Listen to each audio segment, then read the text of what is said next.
Welcome back to the Eve Approach. This is episode 8, and yeah, on the screen you can actually see sort of one of the craft we've used previously. I think is it the Onion or something like that we'd used before, but I decided we needed a craft around Eve that was going to basically do our utility task. So for example, going down to Gilly, landing, doing some sort of maintenance, going to places, fixing things. We have a satellite around Gilly that needs fixed because its solar panels are not working, and yeah, I thought we also need to be able to transport a bit of crew and things like that. Now, what I should have done was actually put some crew seats on the outside of this to really make it a crew bus, but I didn't think about that until afterwards. So I wonder whether we can put crew seats somewhere and send them to Eve and just add them on. That'd be quite fun, wouldn't it?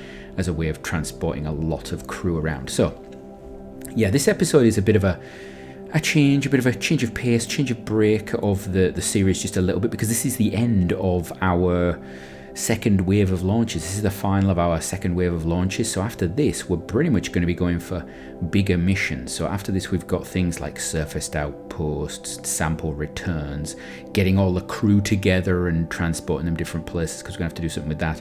And also obviously going to the surface and back again, which is going to be probably one of the final missions of this little mini series. Anyway, here's the craft. You can see we've put on all the science equipment we can. We're just loading up with science. We've got a couple of science juniors on the side there, although we'll normally have a scientist on board, so we probably only needed one, but for symmetry's sake, we've got that. We've got lots of each bit of science just stuck around the outside there, so it's fully laden. It's also got a little thing there for cargo, so it's got a lot of utility stuff on there. And then I really wanted to put some of the new solar panels on, but yeah, it just didn't work for me. So then we decided to go for the old-fashioned sort of solar panels. And what you will notice is that I have actually gone for the ones that are basically got covers. Now, this craft is not going to have solar panels deployed in atmosphere. It's not going to go down to Eve. It cannot actually go down to Eve. That's the one place it can't go. It can pretty much do anything else we want it to do. The only reason that I've got those is because it's going to dock, and solar panels sticking out in docking, it's quite a short craft. I was concerned about that, and we've had some solar panel issues already in the series. So I thought, you know what, we'll get them so they can actually fold away, and then at least we can fold them away. Watch later and see if I actually do come and do that, because yeah, you'll tell me off for that. Anyway, so we launch this, and we're using the launch we've used for everything else before, so I'm not going into too much detail of it. Interestingly, it didn't wobble much, this one. So I don't know if it's maybe just to do with what's on the top, if there's a bit of flex in the top node. I'm not entirely sure. But anyway, this one launch was really nice. We got into orbit really easily. Plenty of the fuels remaining. You can see there we've actually got some of that second stage ready for its ejection burn out towards Eve, or in towards. I suppose it'd be in towards Eve, because Eve is inside the orbit of Kerbal, so you're burning in towards Eve. I digress. So yeah, we're going to send that off, and off we go. And of course, that's pretty much it. We don't want to waste too much of your time watching us preparing. What you can see in the top right hand corner, if you have a good look, is all of the missions for this wave lined up at the time this was actually departing, and there's only some of them there. There were additional ones yet to be added. If you are planning on doing a lot of interplanetary stuff, I would suggest sending your craft in batches, because waiting for windows for each individual launch, unless you've just got a single big mission you want to do, then you know that it's worth doing that. And then you can see what we're actually doing is I'm actually looking now at the arrival point around Eve and thinking, right, I want this to actually go to Gilly. And I've talked about this in previous episodes, but by putting a node just as it arrives into the sphere of influence of Eve, I can actually change how it passes past Eve, where its and the ascending and descending nodes are going to be, and so we can actually position it relative to the inclination of Gilly. And so there you go, when we arrive at Eve, we do a little bit of a burn there, and it's very much a sort of I think it's a radial burn, but this will change the position of that periaps, change the position of the ascending descending node, and means that we've got more of a similar sort of argument of periaps. We've got a more similar sort of inclination to Gilly.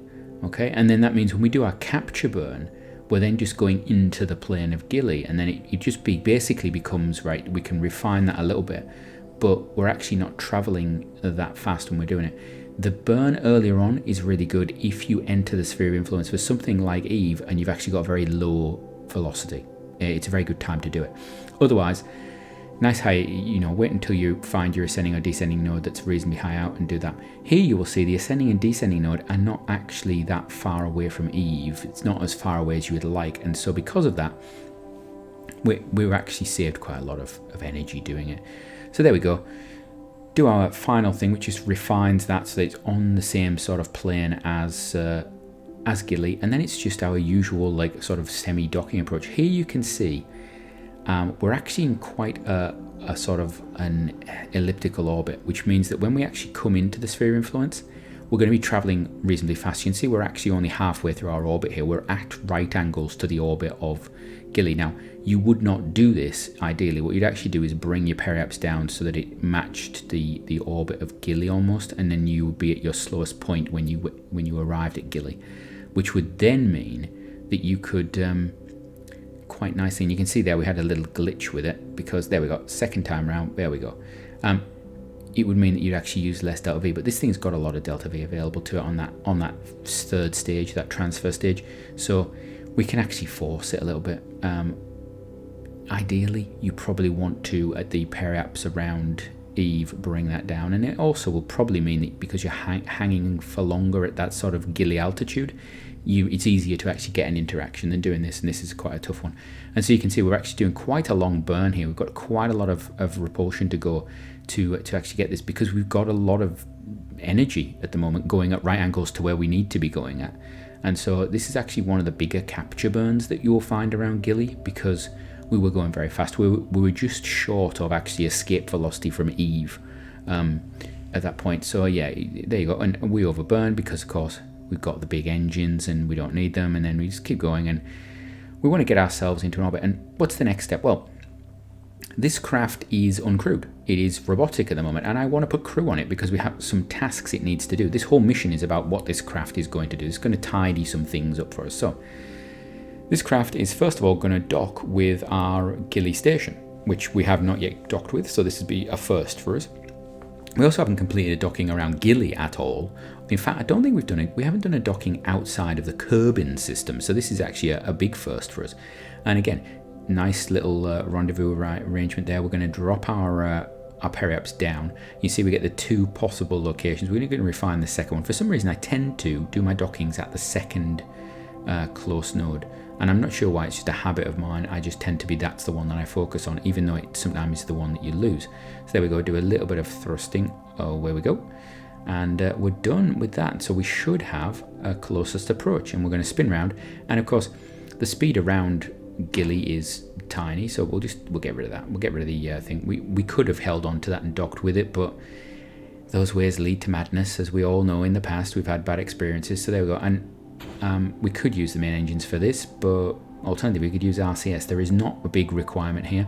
We're going to target one of those docking ports, swing the craft round using our reaction wheels, take our time. You notice we're just drifting slowly. There is very little sort of delta V change in this, and then we can just move towards the target. And there we go.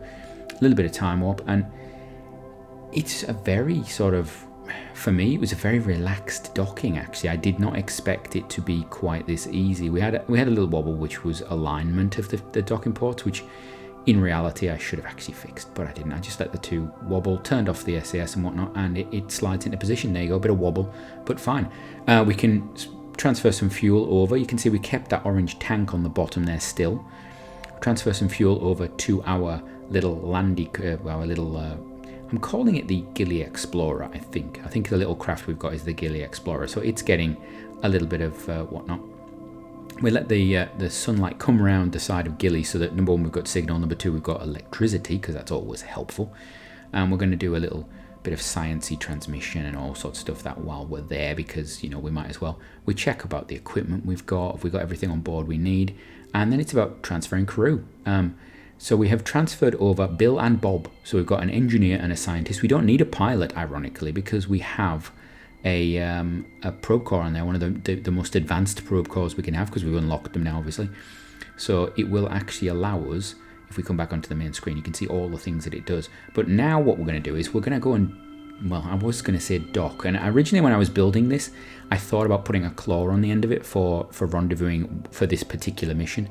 And then I decided, A docking port both ends is actually better because I can always put a claw on with a docking port if I need to, but more importantly, there is no other mission where I would need a claw really specifically, and I can do this mission with Bill or Bob on EVA, so that's not a big issue. So there we go, we've basically put ourselves into a Hoffman transfer to try and encounter our communications satellite, because the aim of this little bit of the mission is I want to fix the satellite. I want to fix that satellite and make sure that it's actually not going to just die, because at the moment it's a little cheaty. It doesn't have any solar power panels, but it's still running because it's got magical batteries. I'm not entirely sure. I think it's because it's not in the view range and it's not being used as a relay properly, or I don't really get it. But anyway, its electricity wasn't really going down because it's not moving, it's not doing anything. So we could have just left it there like that, but I think that's a little cheaty. So I made a rule to myself that, you know what, we have to go and fix its solar panels. And in reality, it actually became quite interesting. You can see we're going to approach, and this is actually one of the higher orbits around Gilly that you can be in, because anything higher than this, as we know, a tiny little thrust will actually send you into Eve space. It sounds like a video game, doesn't it? Eve space. So there we are. We're gonna come in close, and we're gonna use primarily RCS for a lot of this because we can. The big issue we have is we don't actually have a lot of RCS storage anywhere. So once the RCS on this craft is actually used up, which is used up for docking, once it's run out, we don't have any replacement RCS. We can replace the fuel, but we can't replace the RCS. And I should have probably had to think about you know, putting some RCS on some of our stations or something, although they just use reaction wheels for orientation. So yeah, which does mean that at some point we may end up having to do, if this craft does a lot of work, some thruster rated rendezvous and stuff, which I think is possible with this craft. It's very nimble. So here we go. We're gonna come in close to the communications and just bump into it, a little bit too close actually. What we want to do now is just, avoid the solar panels from being smacked off. We could have actually zeroed out our relative velocity and whatnot, but I didn't do that. So we're going to try and make sure that our crew, our engineer, Bill/Bob, he's got a repair kit. And I've not really done much of this. I did some early on about using repair kits, but not really used them before. So we're going to come up here, and the idea is that we want to repair our solar panels. So we come up, and you can see that the satellite is actually a little glitchy. If you saw there, you would have seen that we're just, what are we doing? We've forgotten something. What have we forgotten? What have we done? What's going on? Yeah.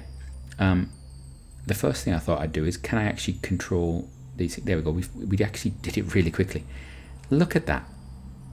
We unfurled one, and the whole craft twitched around and broke. So yeah, interesting.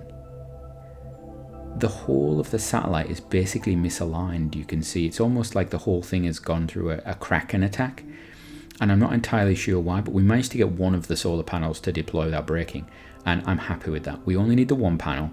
It doesn't need anything else. It's going to get, you know, power from that. So I think that mission is done. Now, we could go straight back, thank you, we'll just thrust away from that. We could go straight back down to the space station and dock, and that'll be the end of the mission. But you know what? These boys, they're veterans, they've got experience. They decide, you know what?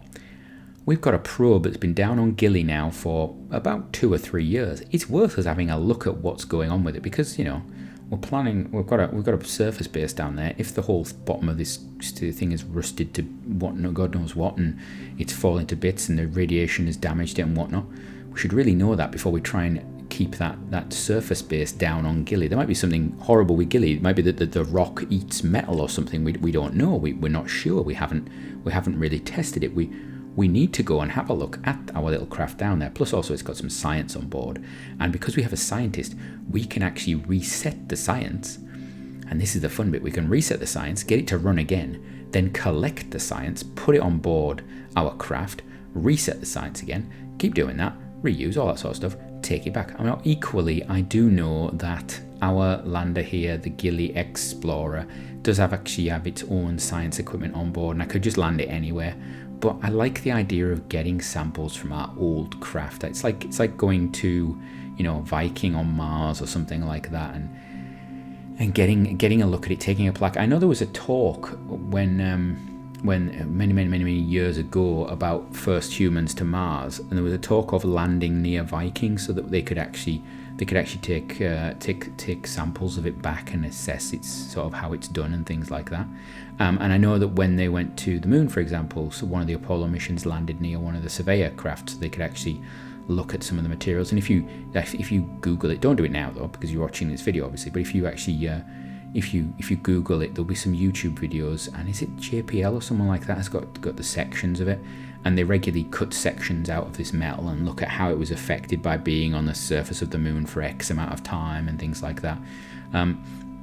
So you know, there is a reason to do this. There's a reason to visit your previously landed materials, because you can actually get an idea of the environment they've been exposed to and things like that. So we're going to come down, and I'm going to be honest with you, my landing was a little too accurate. Yeah, I was going to land right on top of it, so we needed to just hold it up a little bit, and in the end, yeah, we're using a lot of RCS that I didn't want to use. I was concerned a little bit about our solar panels, but I needn't have worried because of course we have that magical sort of transmitter on the top of the original Gilly lander, which doesn't seem to clip into anything. And there we go. The crew are out. They're getting comfy. We've got Bill and Bob on another sort of planetary body. They're on Gilly. They're not even around Kerbin anymore, which is wonderful. And they're sorted. So that is going to be the end of the second wave of launches. The next set of launches are going to be the ones that are probably going to be towards the end of this series. We've got I think probably 2 more transfer windows, possibly 3 to go through. We're going to be hopefully landing something down on Eve that's going to be for habitation. We're going to probably gather all our crew from around Gilly now that we've got them, and we're going to try and go to Eve and back from the surface, and that's going to be, I think, the final episode. So from me, from Bill, from Bob, until next time, have a great one.